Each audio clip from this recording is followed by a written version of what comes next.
An ex-convict was suspected of a brutal double homicide because his driver's license was found at the scene. In the past, this might have been enough for a conviction, but a dish of ice cream pointed investigators in a different direction.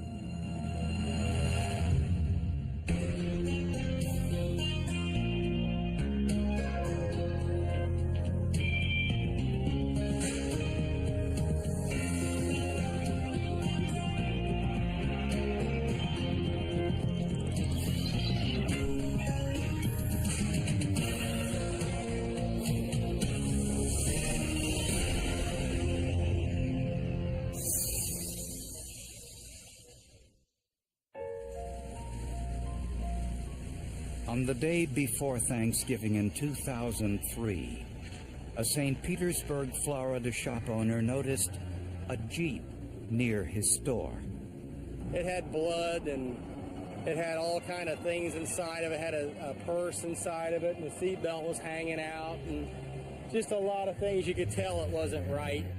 The right front windshield was shattered, and we found a purse with contents and identification and money and so forth relating to the female passenger. The Jeep belonged to Richard and Carla Van Dusen. Carla's cell phone was found on the front seat. Just a half-mile away, neighbors called police to report 2 dead bodies on the road outside their home. They were identified as Richard and Carla Van Dusen. Richard was laying face down in the dirt of the driveway, and Carla was laying on her side. Both had been shot in the head, and we later learned through an autopsy that Carla had also been stabbed. Richard and Carla had been married for 3 years. They had 3 grown children from previous marriages. My son, he said, they're dead. And I said, did they have an accident? And I said, are you sure? Several times I asked him if he was sure. And then he told me that they had been found and that they had been murdered. And I don't even remember after that. Investigators had 2 crime scenes, the Jeep and the area where the bodies were found. Based on the evidence and the location of the bodies, investigators think that the killer was someone the Van Dusens knew. We felt that there probably was a third party involved in the vehicle with them. Richard Van Dusen is forced out of the car at gunpoint. We feel that he's certainly killed outside of the car. Carla Van Dusen is shot while seated in the car. It looked like Carla saw what was happening, turned her head, lifted her left hand, and the bullet went through the windshield, her hand, and into her head. Later, the killer cut her seatbelt and removed her body from the Jeep. Investigators believe the killer then drove the Jeep a half-mile away and abandoned it. On the ground near the Jeep, police found a Florida driver's license. It belonged to someone named Henry Sullivan. We learned that Mr. Sullivan had a comparatively extensive criminal arrest record, from narcotics to crimes against persons, battery and aggravated battery, probation violations. He had a reasonably extensive record. When police went to Henry Sullivan's apartment, they found a vintage red 1971 Chevrolet Cheyenne pickup truck parked outside his apartment. Incredibly, the truck belonged to the murder victims, Richard and Carla Van Dusen. It had been completely restored. It was a classic truck. It was a definite eye-catcher, and in fact, what I would describe as one-of-a-kind pickup truck. When When questioned, Henry Sullivan denied any involvement in the murders. With his driver's license found at the crime scene, it looked like an open and shut case. But it was just the beginning.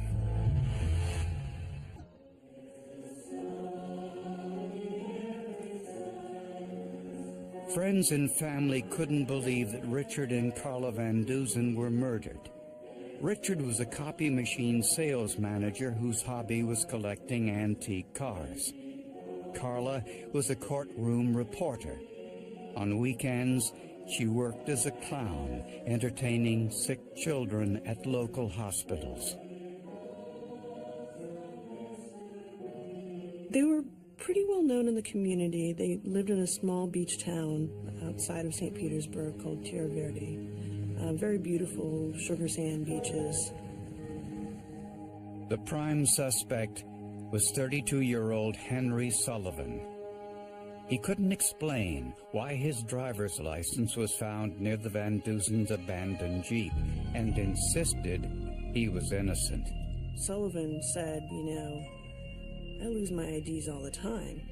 In fact, I just lost one, a couple weeks before you came to interview me. The driver's license was dusted for fingerprints.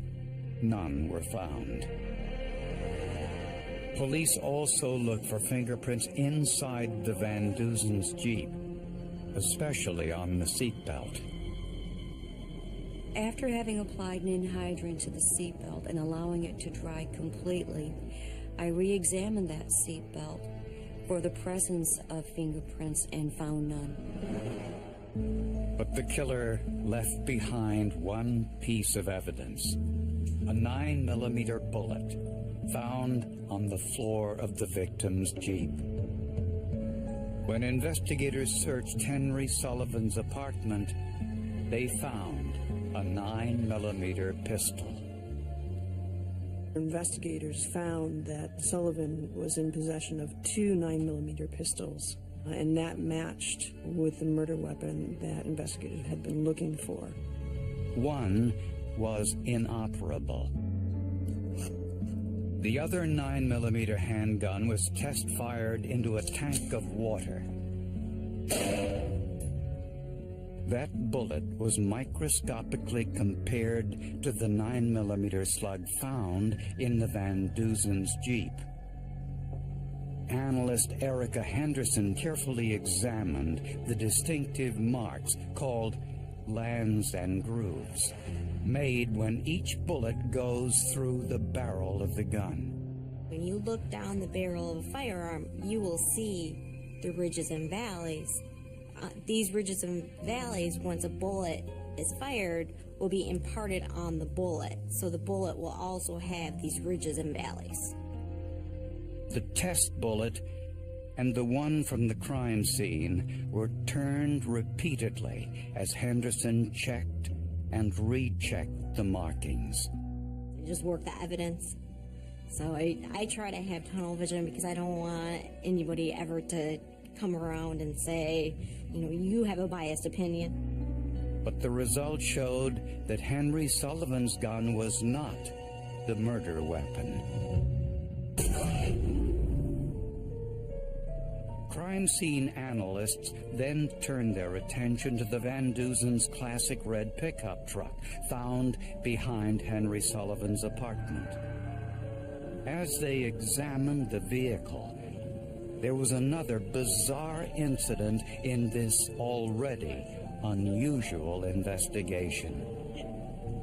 We are approached by a white male subject who identifies himself as William DeParvin, who announces himself to us as the owner of the truck and said that he had purchased it the day previous. DeParvin lived in the same apartment building as Henry Sullivan, and he said he bought the truck from the Van Dusens just the day before. He said the Van Dusens placed an ad for the truck in the local newspaper. DeParvin went to look at the truck, bought it, and said the Van Dusens later delivered it to his apartment. He said he paid them $6,500 for it, and when they left, he never saw them again.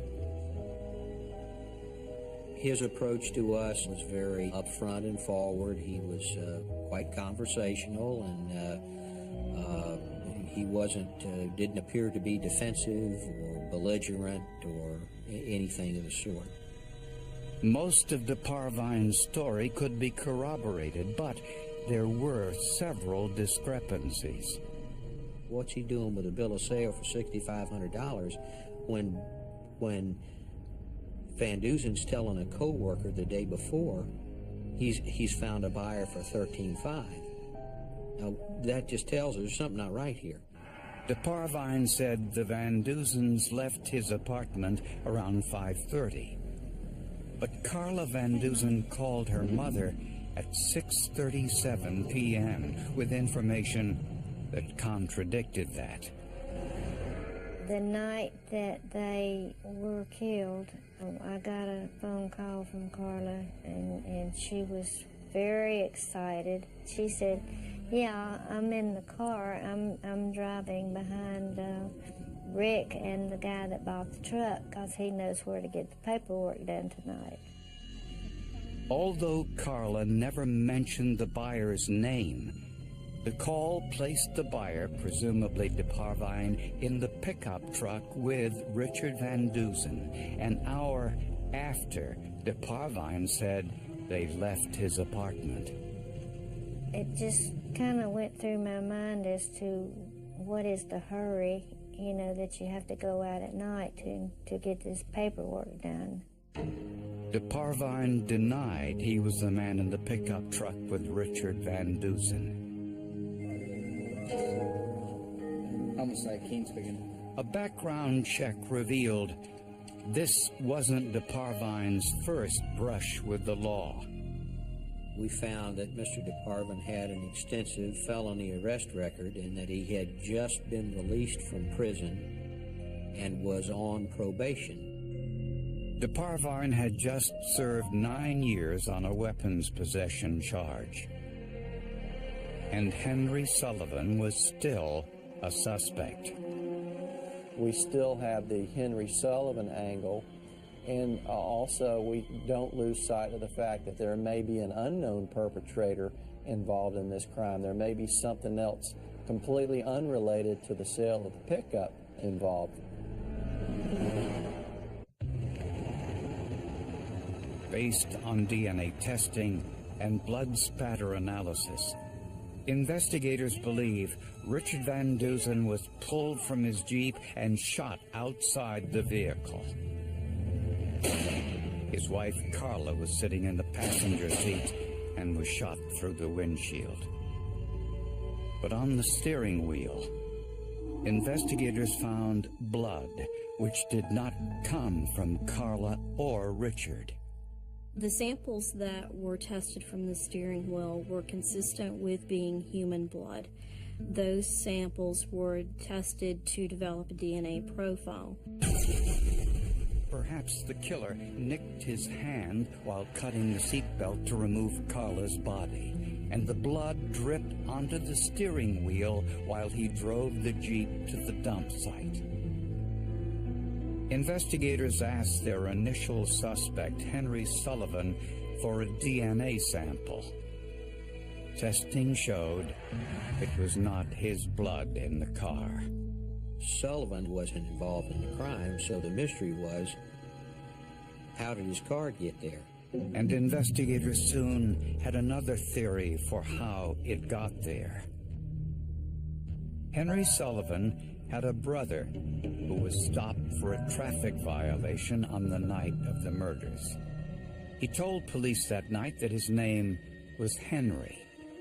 We have another person using Henry Sullivan's name and date of birth. Could he be the killer and the one that's dropped the driver's license at the scene where the vehicle was found? Justin Sullivan had a warrant in existence for his arrest, wholly unrelated to any of the matters pertaining to this case. In an attempt to evade that, he gave his brother's name. Our curiosity was piqued to the point that we thought perhaps Justin Sullivan was using Henry's identification, and it could have conceivably been that Justin dropped the ID card at the scene of the crime. But like his brother, Justin denied any involvement in the murders. He said he had an alibi, that he was with friends at a nightclub, which they corroborated. Then, investigators asked their third suspect, William DeParvine, for a DNA sample. He said no. We don't have any probable cause at this point in time in the investigation to indicate that Mr. DeParvine is involved in the murder. Therefore, we don't have enough information to draw a search warrant. Without a warrant, police couldn't get a genetic sample directly from DeParvine. But there were other ways. We were looking for him to either eat something, drink something and discard it, chew gum and discard it, or even spit so that we could swab that up. A team of detectives was assigned to follow DeParvine everywhere he went, hoping to somehow get his DNA sample. When someone's out on foot, like in a mall, we work in pairs of 2, so therefore if you've got 10 people, you've really only got a team of 5 following a person. And you need at least 8 to 10 people to follow somebody so that they don't know they're being followed. DeParvine had earned a law degree while he was in prison, and he was very careful, either because he was disciplined or he knew he was being followed. Mr. Parvine is an intelligent individual. He's not your average type of criminal. He led a very monotonous, very bland type of lifestyle. He would get up in the morning, he would go to work, he would come back home and stay inside his little apartment and go to sleep. DeParvine was a construction worker, and he had no social life to speak of. For months, the surveillance continued with no luck. But DeParvine made a mistake during the Christmas shopping season. He stopped at an ice cream store and bought a dessert known as a blizzard. My partner at the time and I watched him eat the blizzard and felt that the way he was slowly eating the blizzard and taking the spoon and raking it across his teeth, that spoon would possibly give us some DNA from Mr. DeParvine. DeParvine discarded the cup and the spoon, and investigators immediately retrieved the spoon from the trash. Technology has become incredibly sensitive and incredibly powerful, and there is the ability to obtain DNA from the smallest piece of evidence in a very reproducible, very reliable manner. On the spoon, scientists found saliva. They extracted DNA and compared it to the blood found on the steering wheel of the Van Duzen's Jeep. The results left no doubt.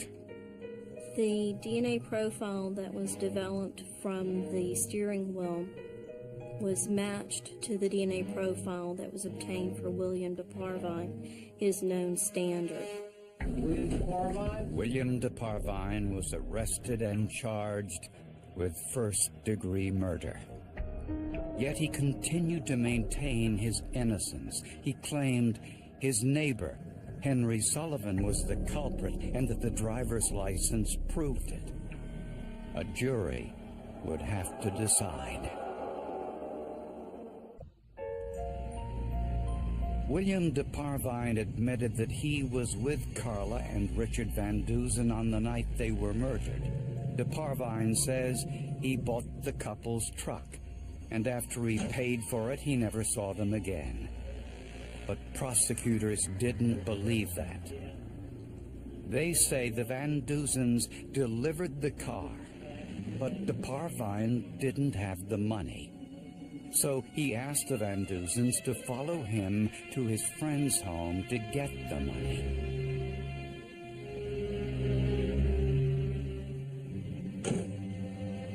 records indicate Carla called her mother at 6:37 to say she was driving behind the man who bought their truck. Although no one knows why, they apparently left the pickup truck at one location, and all three got into the Jeep on their way to get the money.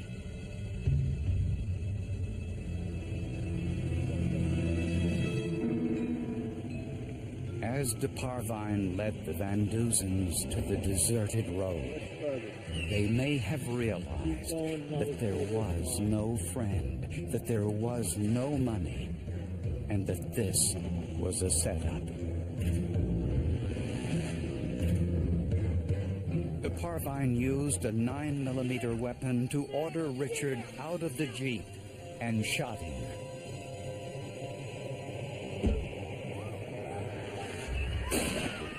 He shot Carla through the windshield. The bullet passed through her left hand as she tried to protect herself. Then de Parvine cut Carla's seatbelt to remove her body from the Jeep, and in doing so, accidentally cut his hand. His blood dripped onto the steering wheel as he drove the Jeep back to the pickup truck.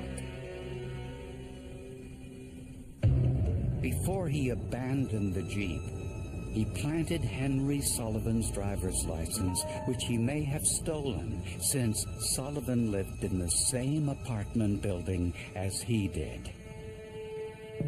To cover his tracks, de Parvine forged the bill of sale for the truck in the amount of $6,500, half of what the Van Duzens were asking for it. Where he disposed of the murder weapon remains a mystery. He was on a work release when he killed Carla and Rick. I had been told that federal investigators had deemed him to be a psychopath, a sociopath, and I was told by one of the prosecutors that they did not think this whole crime happened because he wanted that truck. It happened because he was looking for somebody to kill. At the trial, de Parvine insisted he was innocent and took the stand in his own defense. As soon as Mr. de Parvine took the stand, then prosecution turned very aggressive and went after Mr. de Parvine and basically started to pull apart all of the alibis. De Parvine told a series of stories trying to explain what happened, but none of them matched the physical evidence. The point where I made up my mind that he must be guilty was after I heard his complete testimony and decided that all of the alibis that he was coming up with were just beyond belief. The jury took 3 hours to find de Parvine guilty, and he was sentenced to death. In the end, some saliva on a plastic spoon and a small nick on his hand told investigators how he committed the crime and how he killed 2 innocent people who were just trying to sell their truck and be on their way. I was never really into forensic science or even, gave it any thought. But since that time has happened, I have become hooked on court TV. And I've learned a lot about the way the law works and about the way forensics play into a case where there's no eyewitness, especially.